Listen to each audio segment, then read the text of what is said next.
বাংলাদেশের কোন রাজনৈতিক দলের টাকার উৎস কোথায় দেখুন।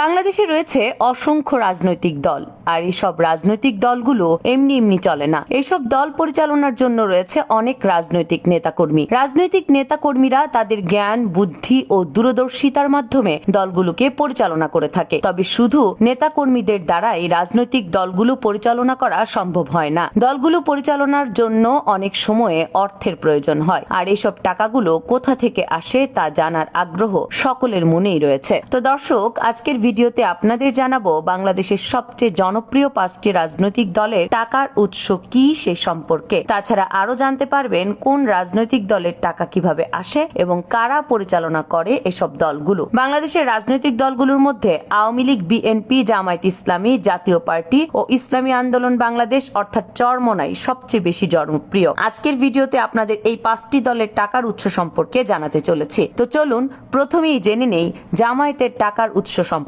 জামায়াতের টাকার উৎসটা কোথায়, মানে কোন জায়গা থেকে তারা টাকা পায় তা সকলেই জানতে চান। যেহেতু তাদের নামে এমন কোনো রেকর্ড নেই যে তারা কোথাও চাঁদাবাজি করেছে, কোথাও নীতি করেছে বা কারো জায়গা জমি দখল করেছে, হাট বাজার, টেম্পো স্ট্যান্ড দখল করে তারা খাইতেছে, এমন কোনো রেকর্ড নেই। অথচ এই দল কোটি কোটি টাকা ব্যয় করে মানুষের কল্যাণে। তাহলে এই টাকাটা তারা পায় কিভাবে? এমন প্রশ্ন অনেকের মনেই ঘুরপাক খায়। জামায়াতের টাকার যে মেইন সোর্স, সেটার নাম হচ্ছে বায়তুল মাল। যারা জামায়াতের কর্মী বা জামায়াত সমর্থক বা জামায়াত করেন, তারা বায়তুল মাল সম্পর্কে অবগত আছেন। জামায়াত এমন একটি রাজনৈতিক সংগঠন যে দলের কর্মীরাই তাদের টাকা দিয়ে এই দলকে চালায়। বায়তুল মাল হচ্ছে জামায়াতের একটি ফান্ড, অর্থাৎ যেখানে জামায়াতের কর্মী থেকে শুরু করে একেবারে শীর্ষ পর্যায়ে যারা নেতা আছে তারাও কিন্তু এই ফান্ডে প্রতি মাসে একটা অর্থ জমা দেয়। এই টাকাটা জামায়াত সংগ্রহ করে একটা পার্সেন্টেজ আকারে।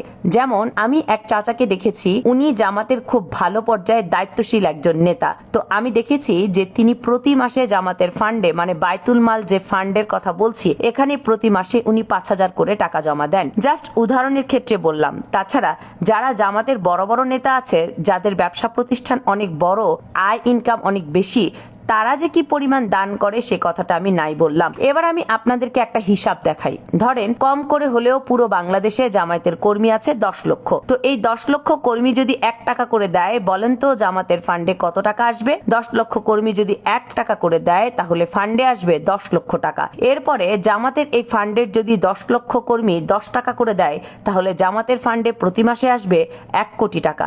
এরপর এই 10 লক্ষ কর্মী যদি জামায়াতের ফান্ডে 100 টাকা করে দান করে প্রতি মাসে, তাহলে জামায়াতের ফান্ডে কালেকশন হবে 10 কোটি টাকা। এর জন্য আপনি জামায়াতকে কখনো দুর্বল করতে পারবেন না। তাছাড়া খুব স্ট্রং একটি সংগঠন হচ্ছে জামায়াত ইসলাম।